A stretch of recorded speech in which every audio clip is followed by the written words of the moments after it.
Merci, Monsieur le Président. Et c'est toujours un honneur pour moi de me lever en cette Chambre en tant que députée pour prendre la parole pour Beauharnois-Salaberry. Et d'ailleurs, en ce début de nouvelle année, je voudrais souhaiter la bonne année à tous mes collègues, à tous les résidents de Beauharnois-Salaberry. Et je veux remercier spécialement mes adjoints qui travaillent d'arrache-pied et qui font un excellent travail.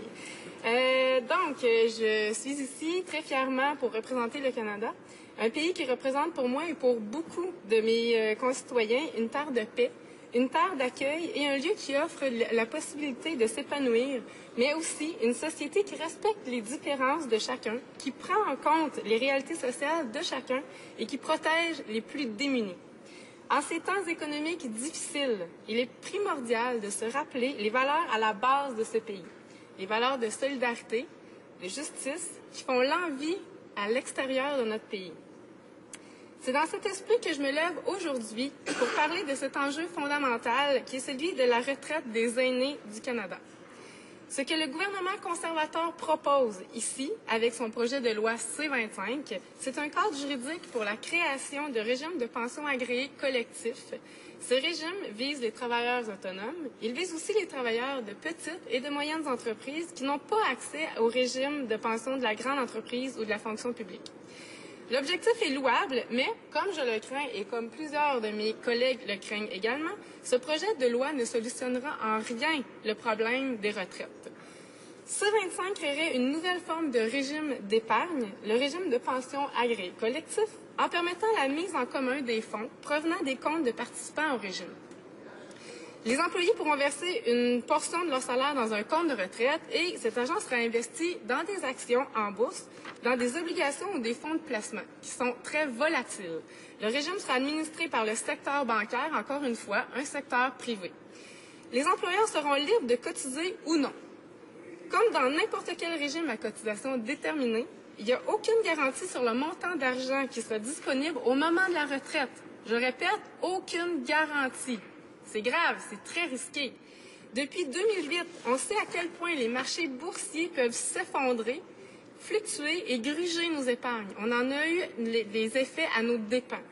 Avec le scandale des prêts hypothécaires à risque qui a entraîné dans la débâcle les institutions financières partout sur la planète, on demeure sceptique, avec raison, de l'avenir de nos épargnes. Le ministre de l'Industrie dit que les régimes proposés par C-25 mettront à la disposition des travailleurs, et je le cite, une option de retraite innovatrice administrée par le secteur privé, peu coûteuse et accessible. On va voir ça. Le projet de loi du gouvernement contient beaucoup de prétentions, mais très peu de faits pour les appuyer.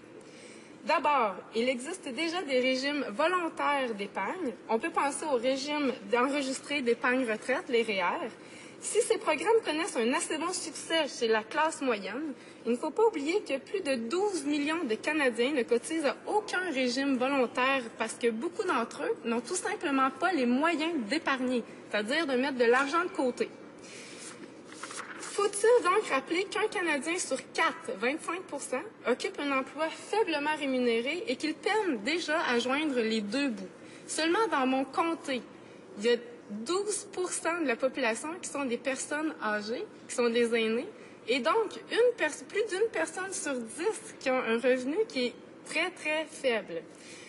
Ensuite, le projet de loi C-25 confie au secteur privé la gestion des régimes de retraite proposés. La prémisse de cette décision, le secteur privé nous fera épargner de l'argent. Pourtant, C-25 n'impose pas de limite de frais ni de coûts administratifs aux gestionnaires de fonds. La gestion à petite échelle fera augmenter les frais administratifs et c'est le citoyen, encore une fois, qui, en fin de compte, va payer les frais.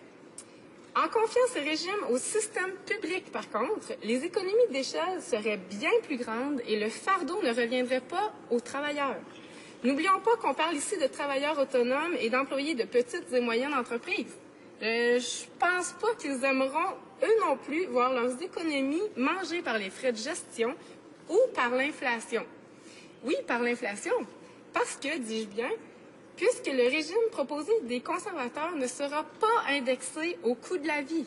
Donc, c'est quand même assez risqué, encore une fois.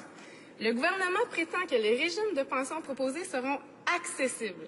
Mais si on considère que plus de 60% des Canadiens ne contribuent déjà pas à un régime de retraite au travail, il est naïf de croire qu'un régime de plus, similaire à ce qui existe déjà sur le marché, incitera davantage les gens à épargner, surtout si on ne peut pas garantir que l'employeur cotisera dans ce fonds. D'ailleurs, l'exemple de l'Australie illustre très bien les limites d'un tel régime d'épargne. Une analyse de l'Australian Super Fund Review, un programme similaire, démontre que même si les gens épargnaient, les rendements sur les investissements n'étaient pas plus élevés que l'inflation. Un résultat décevant dû en grande partie, et là je prends une pause, au coût élevé de gestion des régimes par le secteur privé. Et je répète, décevant dû en grande partie au coût de gestion du système privé. En fait, le projet de loi sur les régimes de pension agréés collectifs ne règle pas du tout la question de fond à laquelle nous faisons face actuellement. C'est comment assurer une retraite digne à tous les Canadiens, peu importe leur situation économique. Ce que le gouvernement ne dit pas, c'est qu'il entend mettre la hache dans tout le système de pension du Canada. Les déclarations du premier ministre à Davos en Suisse nous donnent un aperçu des vraies intentions de ce gouvernement. Les conservateurs veulent apporter des changements au système canadien de revenus de retraite. Mais lesquels? Nous avons toutes les raisons de croire qu'il mettra la hache dans les programmes si chers aux Canadiens, des programmes publics. N'oublions pas que la sécurité de la vieillesse est le dernier rempart contre la pauvreté et l'isolement, qu'il est essentiel pour les gens qui ont vécu et qui continuent à vivre avec de maigres revenus et donc qui n'ont pas pu économiser pour leurs vieux jours.